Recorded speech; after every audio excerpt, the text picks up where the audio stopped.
Oui, Père éternel, nous sommes encore dans ta présence ce soir. Nous voulons que tu nous montres ta face. Car nous refusons, Seigneur, de sortir de ces lieux comme nous sommes entrés. Nous voulons, Seigneur, pouvoir sortir de ces temps, Père éternel, avec une intelligence renouvelée. Nous voulons pouvoir, Père, sortir de ces moments avec assez de force pour entamer, Seigneur, cette année que nous venons de commencer. Saint-Esprit, prend encore les rêves. Là où, Seigneur, les ronces, les épines ont pris la place, nous prions à la Père que tu puisses les ôter, afin que nos cœurs soient rendus fertiles et que ta parole, Seigneur, non seulement s'enracine, qu'elle croisse et qu'elle porte du fruit. C'est dans le précieux nom de Jésus que nous avons prié. Amen. Amen. Ce soir, nous allons nous entretenir sur le thème l'attitude du vainqueur face à Marat. L'attitude du vainqueur face à Marat.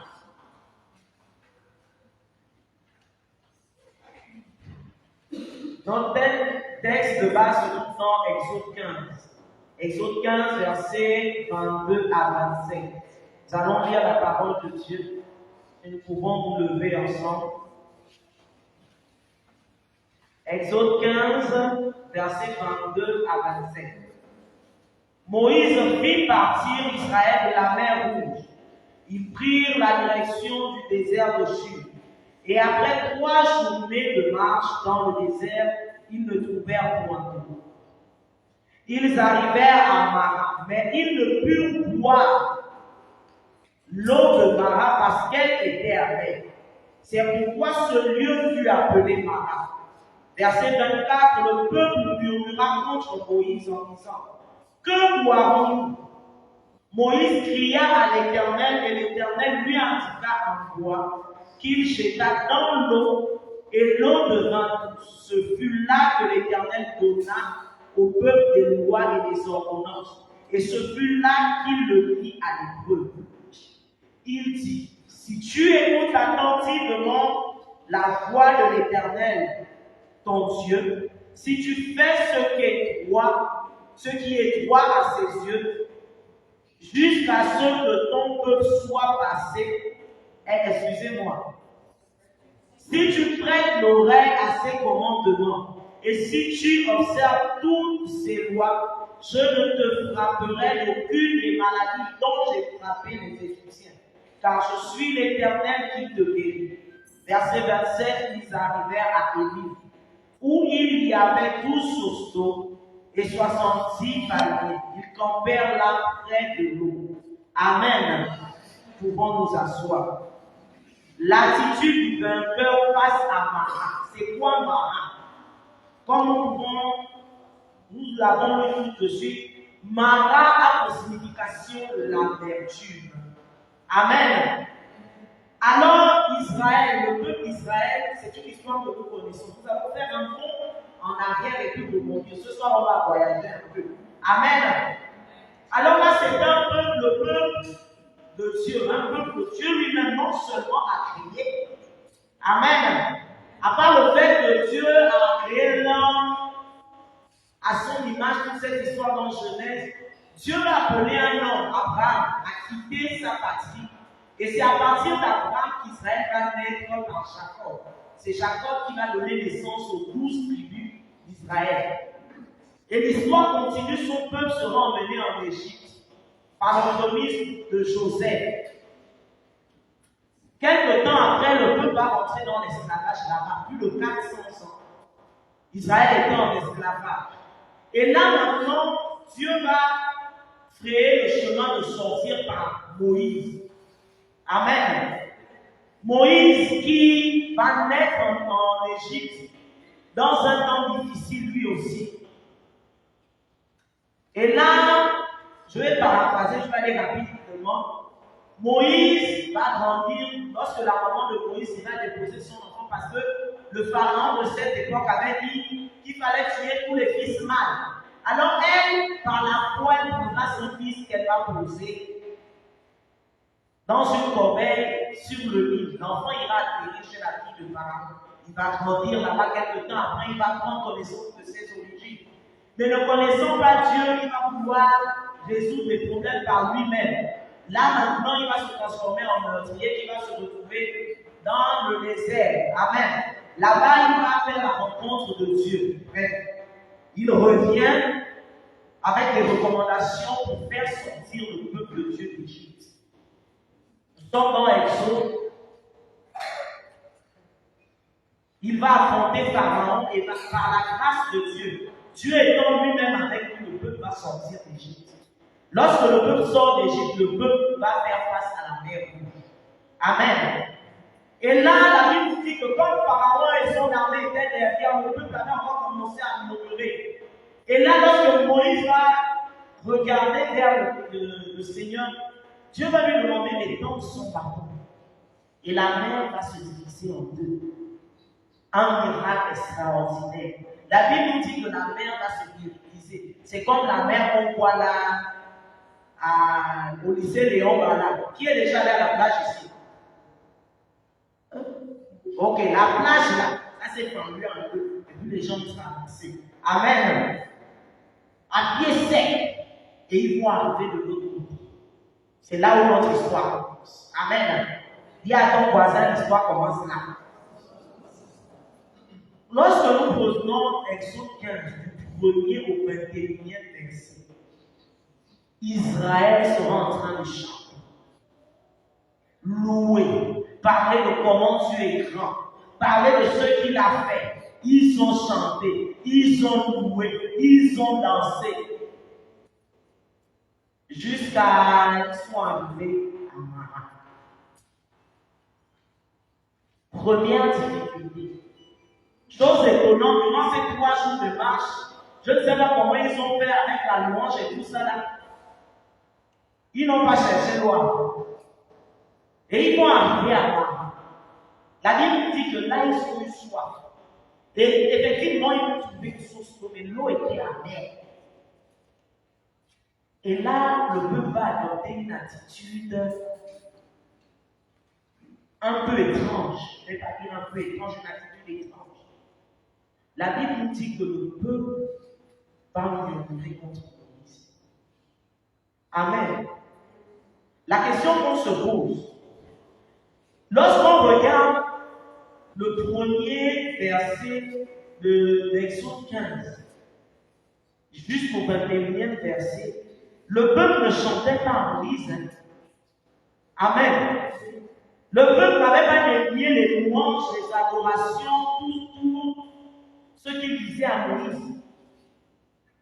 Mais chose étonnante, cette fois-ci, là, ils se retournaient vers Moïse. Amen. Nous parlons de l'attitude du vainqueur. Voici un peuple vainqueur qui vient de triompher de ses ennemis. Un ennemi qui l'a oppressé durant plus de 400 ans. Il sort de là vainqueur. Et face à Mara, là, ce n'était pas face au fouet. Il n'était pas face au danger perpétuel de mort. Ils ont fait face à l'eau. Ils vont regarder Moïse. Amen. Nous aussi, comme Israël, nous ferons face à Mara. Ou du moins, nous faisons face à Mara. Nous aussi, nous avons traversé 2024 passé là, qui a été une année difficile pour beaucoup. À un moment donné, on se demandait si on allait voir 2025. C'était compliqué. Et puis, il y a eu le 31 décembre, que beaucoup ont appelé la nuit de la traversée. Et nous avons traversé avec la joie. Nous sommes rentrés en 2025. Pour beaucoup, nous sommes encore dans l'euphorie du début d'année, avec les feux. J'aimerais ouvrir cette parenthèse pour dire que les feux ne changent rien à l'année. Ce sont nos actions par rapport à l'année qui vont nous faire changer l'année. Alors, pour certains, Mara s'est déjà présenté. Dès le 1er janvier, certains ont vu leur Mara. Pour d'autres, ça arrive. Maintenant, en tant que vainqueur, quelle est l'attitude qu'on doit adopter? Est-ce qu'on va faire comme Israël? Commencer à murmurer?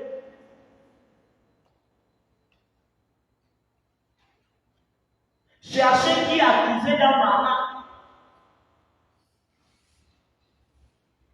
Ça, c'est l'une des qualités des chrétiens.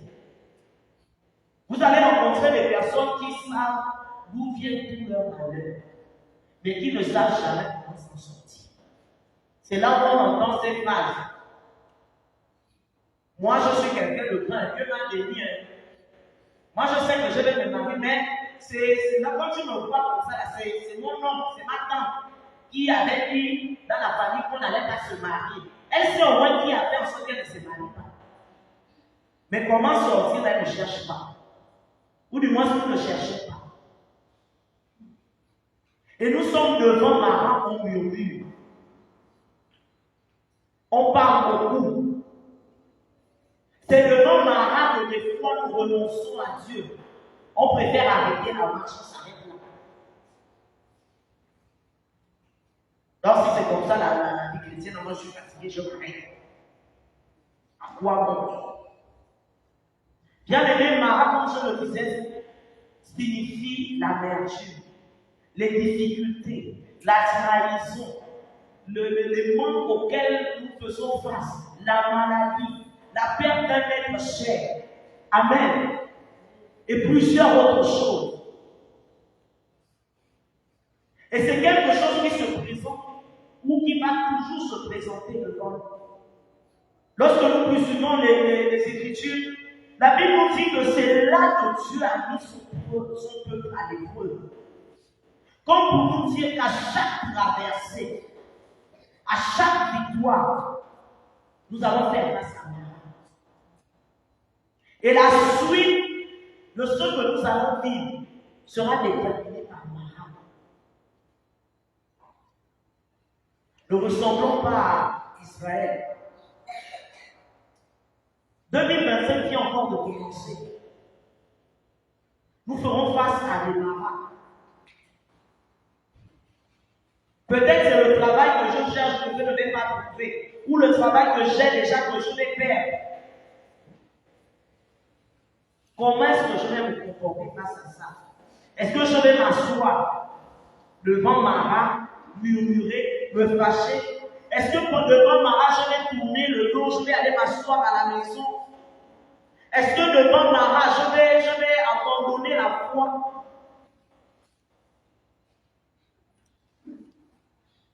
Le vainqueur a une attitude devant les problèmes.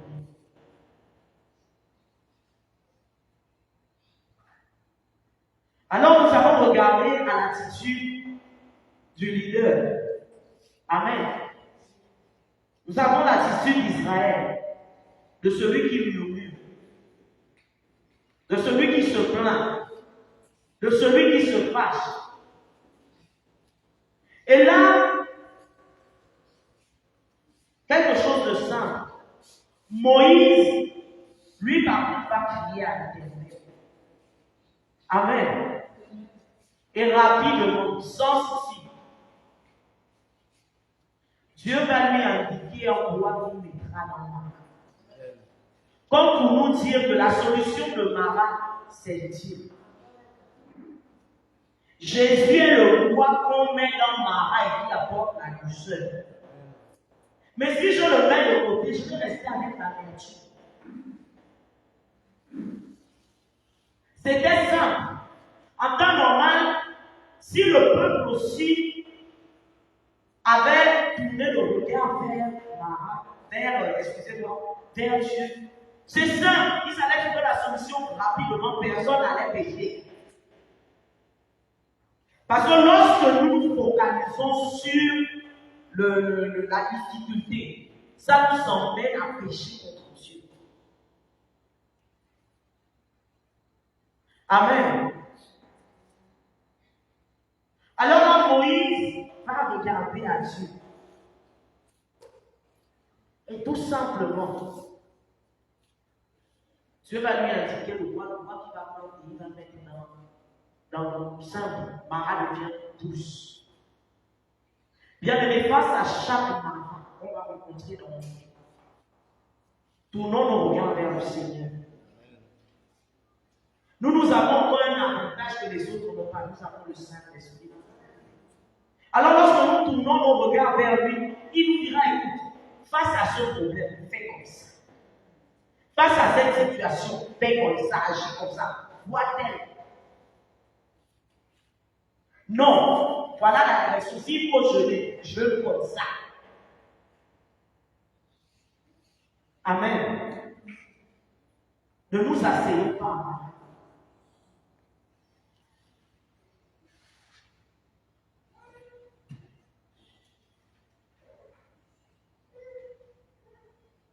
Lorsque nous lisons Philippiens 4, verset 6, Amen. Nous allons lire Philippiens 4, verset 6.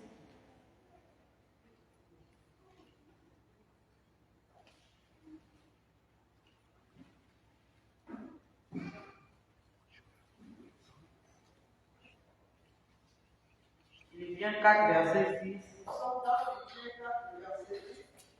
La Bible déclare que vous êtes été sur rien, mais en toute chose, faites connaître vos besoins à Dieu par des prières et des supplications avec des actions de grâce. Amen. Faites connaître vos besoins à Dieu.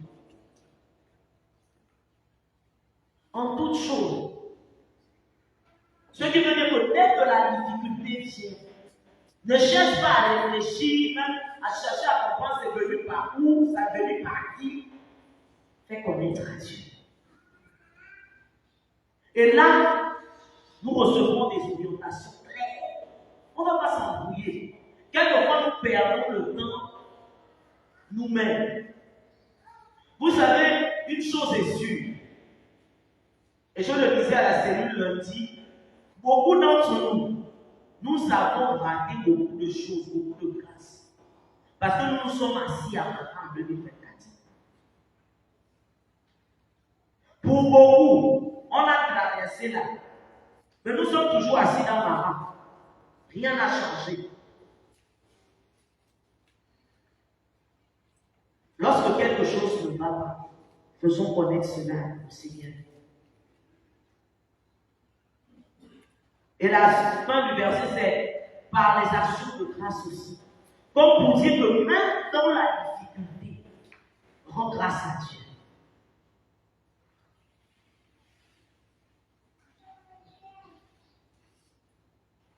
Marat ne s'est pas arrêté qu'avec Israël ou Moïse encore au désert. On regarde la vie des apôtres. Amen. Nous regardons la vie des apôtres. Ils ont été choisis par Jésus lui-même. Ils ont vécu avec Jésus. Et à un moment donné, leur maître sera mis à mort. Il va revenir à la vie, il va enseigner. Et il leur dira avant de partir de se regrouper en un lieu là où ils vont recevoir une puissance pour être des témoins. Amen. Là, ils devaient être des témoins. Mais lorsqu'ils ont eu le Saint-Esprit, c'est vrai, ils sont œuvrés. Ils ont fait de grandes choses. Mais la persécution était là. La persécution était plus grande que lorsqu'ils étaient avec leur maître. Les apôtres aussi ont vécu mal. C'est là où on voit l'histoire d'Étienne, qui même lorsqu'il était lapidé, pouvait avoir le regard fixé sur Dieu. Certains ont été sciés. Ils ont tous connu des morts atroces. Mais, face à leur marat, ils ont gardé le cap. Ils ont gardé la foi. Jean qui a écrit le livre d'Apocalypse, lui, il avait été déporté à Patmos. J'étais en train de penser à ça, je me disais, mais tu es dans la difficulté, et puis Dieu vient te transporter, il t'emmène voir les choses à venir, et puis tu reviens encore. C'est pas facile. À un moment donné, tu vas te fâcher.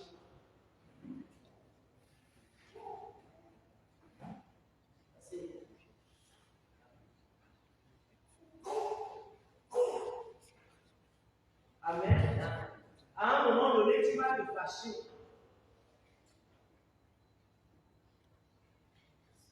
Mais il était là. Et il nous a laissé des écrits qui nous servent encore aujourd'hui. Parce qu'il a pu voir le royaume des cieux. Amen. À part les apôtres, dans nos vies, dans la vie courante là, nous avons aussi des gens qui ont traversé Mara. Lorsque j'étais en train de lire, je pouvais voir un bref écrit de Martin Luther King. Les élèves connaissent Martin Luther King, n'est-ce pas? C'est quelqu'un qui a lutté pour le droit des Noirs aux États-Unis. Eh bien, ce n'était pas facile. Alors, il y a cette parole qu'il a dit, il va dire ceci: ce qui va m'arriver maintenant en porte guerre, car je suis allé au sommet de la montagne et j'ai vu la terre. Ça, c'est l'attitude d'un vainqueur. Le vainqueur s'appuie sur les promesses de Dieu. Il savait que Dieu lui a dit, les Noirs auront des droits. Le racisme n'allait pas continuer. Alors, en dépit de tous ceux qui pouvaient voir, lui, il avait ça dans la tête. Le vainqueur garde les promesses dans la tête, les promesses de Dieu dans la tête. C'est ce qui fait en sorte que moi je sais, Dieu m'a dit qu'il n'y a pas de stérile dans sa maison. Alors, malgré que tout ce que je vois me manque d'imperfectibilité, je sais que je suis fécond. Et je le manifeste. Peu importe ce que je vois. Je sais que je suis béni. Alors, même devant Mara, dans les difficultés, je sais que je suis béni. Et c'est ce qui compte. Par la suite, nous allons voir dans son histoire qu'il a été tué après.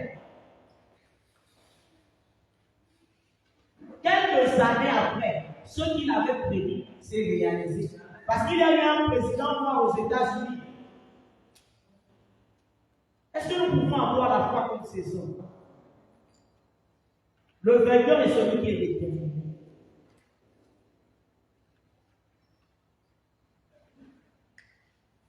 Si nous voulons vaincre Mara, réussir face à Mara, il nous faut aussi garder en tête les promesses de Dieu.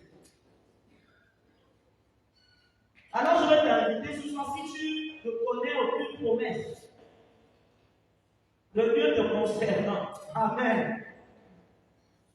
demande au Seigneur. Ou du moins, nous avons une promesse commune. C'est le ciel. Alors je sais que je dois aller au ciel.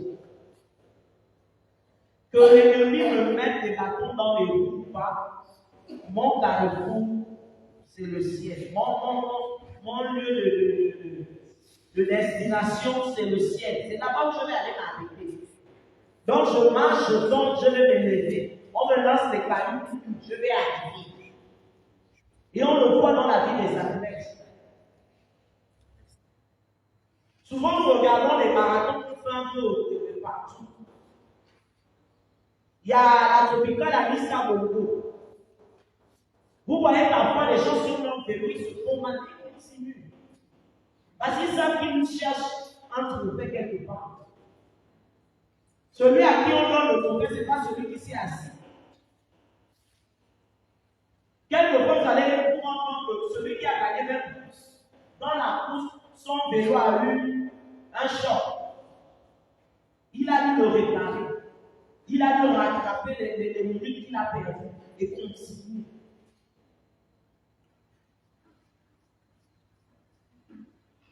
Gardons les promesses de Dieu dans nos vies.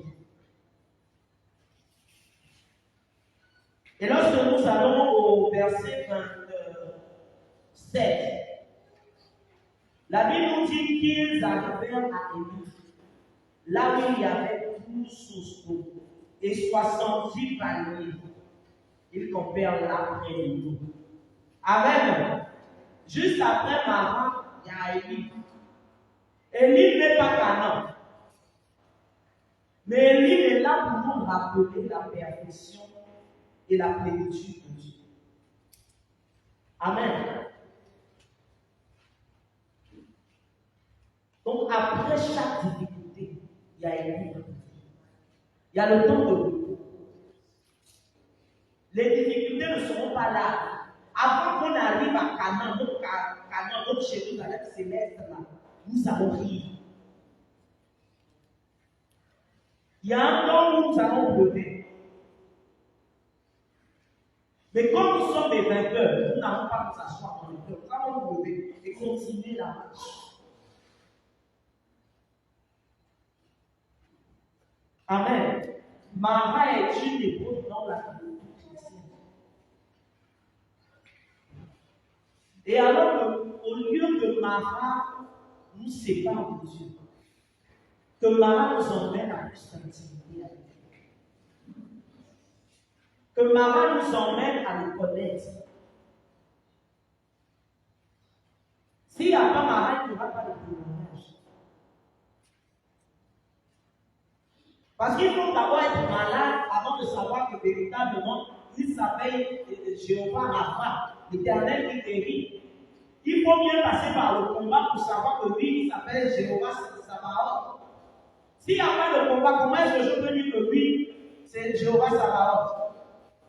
Il faut bien qu'il y ait le manque pour que la providence soit, pour que je puisse dire j'irai. Il a pourvu.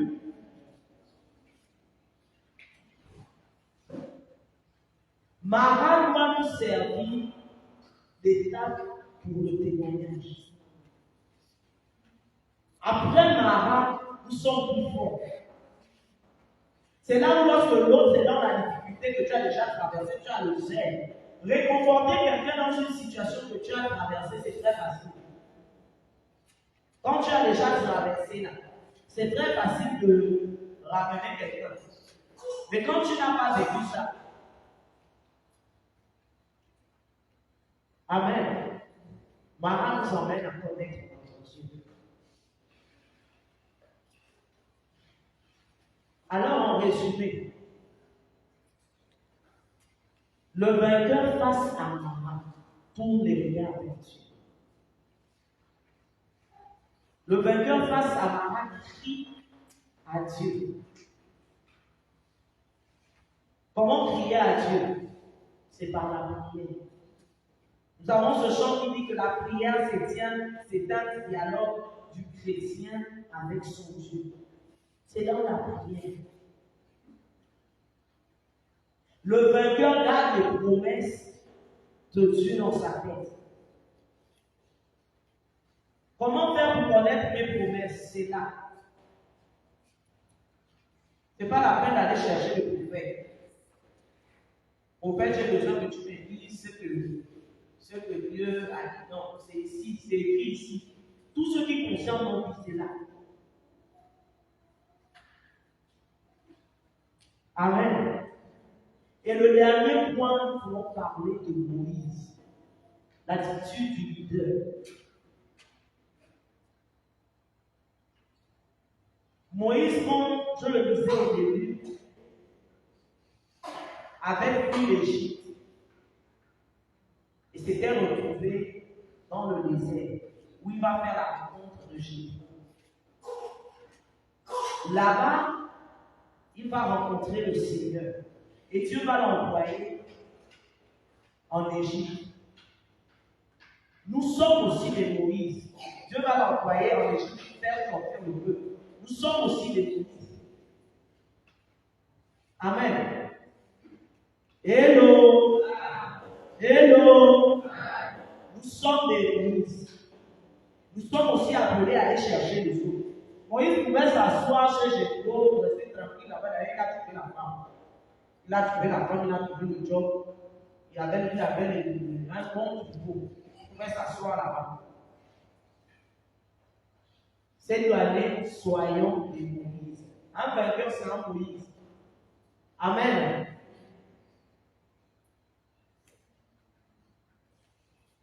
Et celui qui conduit porte le fardeau des autres. C'est ce que Moïse a fait. Vous allez voir qu'à chaque fois que le peuple voulait se plaindre, il ne regardait pas à Dieu. C'était Moïse qui se plaignait. De la même manière que nous allons rencontrer des personnes que nous devons faire sortir, qui seront difficiles. Mais même dans cette situation, ne les laissons pas. Regardons à Dieu.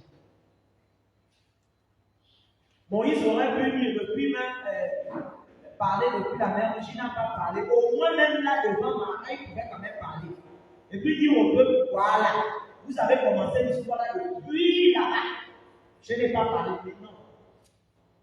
Lorsqu'on continue l'histoire, on voit même que quand Dieu voulait finir avec le peuple, c'est lui qui a encore été ainsi.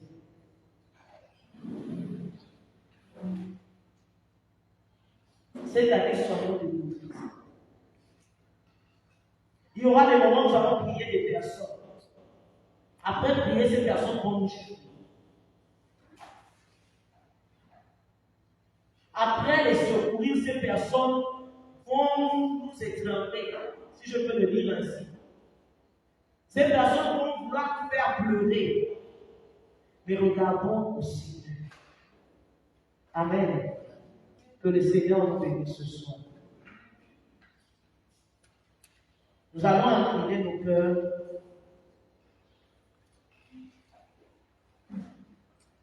Nous bénissons le Seigneur pour la parole de ce soir. Éternel Dieu de gloire, nous voulons encore te rendre toute la gloire. Nous te célébrons, Seigneur, pour ces temps, Père éternel. Alors, Père, nous te bénissons parce que cette année encore, Seigneur, tu viens encore, Père éternel, nous donner de nouvelles bases. Tu ne veux pas nous laisser entamer l'année comme ça. Et déjà, tu nous prépares, Seigneur, aux épreuves à venir. Merci encore, Père éternel, nous te célébrons, Seigneur. Nous te bénissons, Père éternel. Reçois la gloire, Seigneur, pour ce que tu fais. Merci encore, Seigneur, au nom puissant de Jésus. Nous allons encore prier, nous allons dire, Seigneur, nous voulons garder la bonne attitude, peu importe la difficulté que nous avons rencontrée. Élevons nos voix. Seigneur, nous voulons, Père éternel, avoir la bonne attitude. Cette attitude de toujours, Seigneur, tourner le regard vers toi. Seigneur, même lorsque les temps sont durs, au milieu de la tempête, alors nous voulons pouvoir agir, non seulement comme Moïse, comme les apôtres l'ont fait. Et Père éternel, avoir recours à toi. Seigneur, bien souvent, nous tournons nos regards ailleurs, mais donne-nous de regarder à toi. Seigneur, au moins quand nous ne cherche à résoudre, à faire ces problèmes par lui-même, mais donne-nous, Seigneur, de tourner vers toi. Seigneur, nous ne voulons pas aussi nous asseoir, mais nous voulons, Père éternel, continuer la marche avec toi. Nous ne voulons pas, Seigneur, perdre le temps à Marat. Nous ne voulons pas perdre le temps devant la difficulté, devant l'épreuve. Mais donne-nous, Seigneur, de tourner nos regards vers toi et de continuer, Seigneur, la marche. Nous t'en supplions, Père éternel. Reçois la gloire, Père. Au nom puissant de Jésus. Nous avons dit ce soir que le vainqueur garde les promesses de Dieu.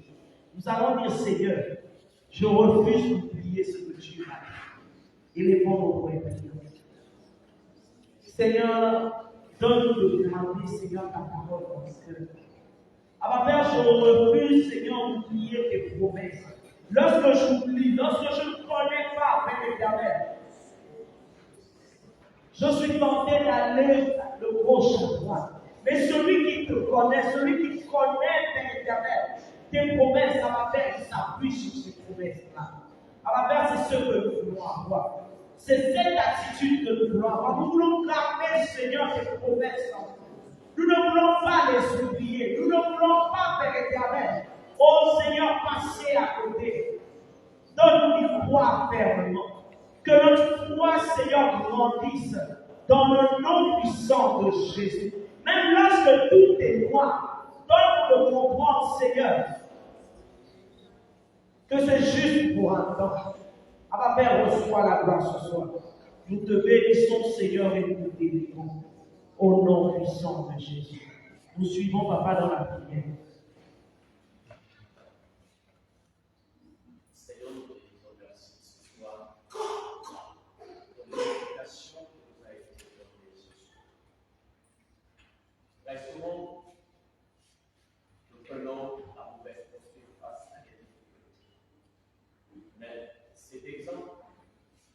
de vie nous amène à comprendre quelle attitude nous devons adopter face au problème, face à la et quels sont les deux regards. Nous tourner vers toi, c'est ce qui a toujours guidé Moïse. Il le fait son regard vers toi et tu lui donnes l'orientation spécifique. Je prie au nom de Jésus que tu nous accordes cette grâce, cette lucidité, cette révélation à toujours. Nous avons entendu que nous verrons. Il y aura des tempêtes, il y aura des malades, mais Père, tous ceux se rappelleront que tu es la solution. Papa, en sortir au vainqueur. Et je prie qu'elle en soit ici, parce que vainqueur nous sommes, vainqueur nous sommes. Je prie, Papa, pour ce peuple, que la gloire revienne, que personne ne l'oublie, que personne ne l'oublie, que personne n'abandonne, que personne ne s'assène, mais que tous, Papa, debout, le regard tourné vers toi, nous apportent sur les télévisions de l'homme. Je bénis ton nom parce que tu es saint. Je prie et je bénis l'Éternel salvatrice, Papa, remplis là. Que son esprit soit davantage ouvert et qu'elle ressorte comme une. Je te bénis l'Éternel pour sa prostitution. Béni sois-tu, parce que ce que tu fais, aucun homme ne peut le réaliser. À toi la gloire, au nom de Jésus. Amen. Amen. Amen. Sans maintenant l'enseignement, contribution ou question.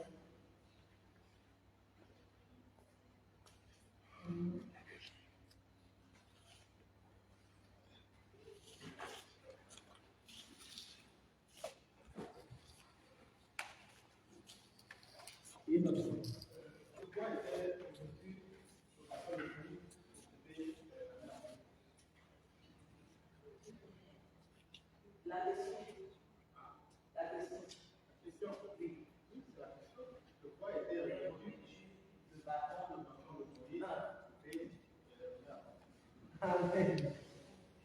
De quoi était revêtu le bâton de Moïse de la mer Rouge? C'est la question que notre papa nous pose ce soir. Amen.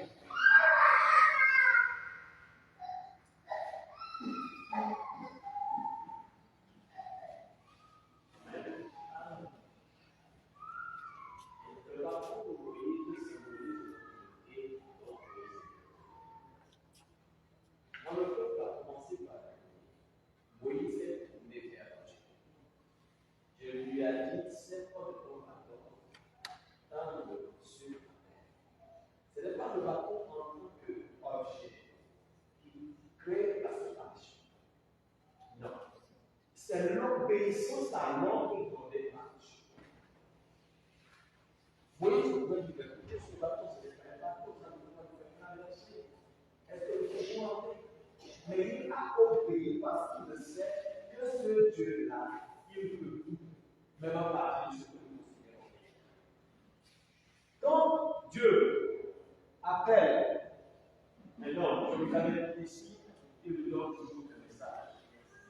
Et Dieu ne se sert jamais, je dis bien jamais, de ceux qui ne savent pas qu'ils peuvent faire quelque chose.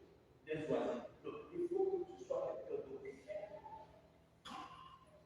Moïse, lorsqu'il conduisait le troupeau, il avait toujours son bâton. Son bâton. Et quand il a vu, Dieu lui a apparu dans le buisson, ça partit de sa main et de ce bâton à terre qu'il a appris comme le but c'était Dieu. Est-ce que vous comprenez? Donc le bâton, c'était pas un fétiche, c'était pas de la magie. Mais c'était plutôt un test d'obéissance de Moïse par rapport à son Dieu. Il y a d'autres d'autres aurait voulu le même bâton, tant que le bâton est sans faire. Ça ne fait absolument rien. C'est une orientation. Il arrive très souvent que les chrétiens imitent leur leader ou cherchent à faire comme quelqu'un d'autre.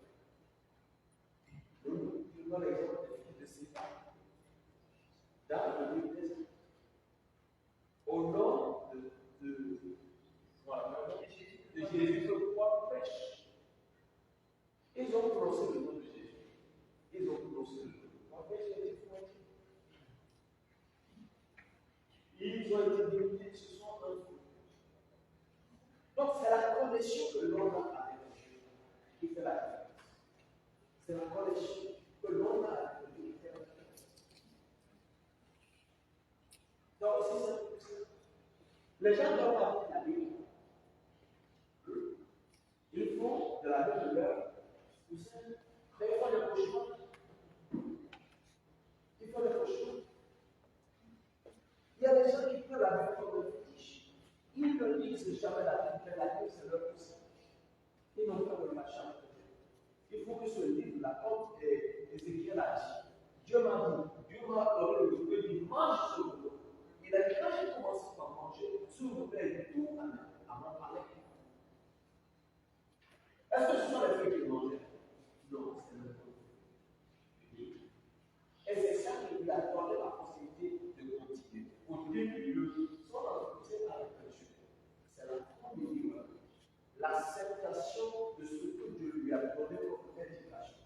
Après avoir reçu, alors il a et Dieu l'a conduit jusqu'à la fin de ce qu'il a dit. Donc le pardon symbolise la présence de Dieu. Le pardon, c'est une obéissance. Tant qu'on pardonne. Quand il était allé chez Pharaon, qu'est-ce qu'il a fait? Dieu lui a dit, j'ai pardonné. Il a dit, le pardon, c'est comme ça. Les magiciens de l'évolution, c'était un serment de vérité aux gens. Écoute, la dimension de la puissance de Dieu est supérieure. Le bâton qui a avalé, le bâton, c'est des magiciens. Donc, c'est le serment de l'obéissance. Peut-être que mon frère a quelque chose à ajouter. Amen.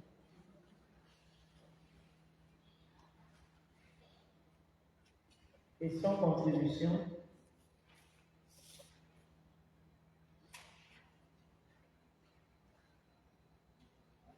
s'il n'y a pas, laisse la place au modérateur.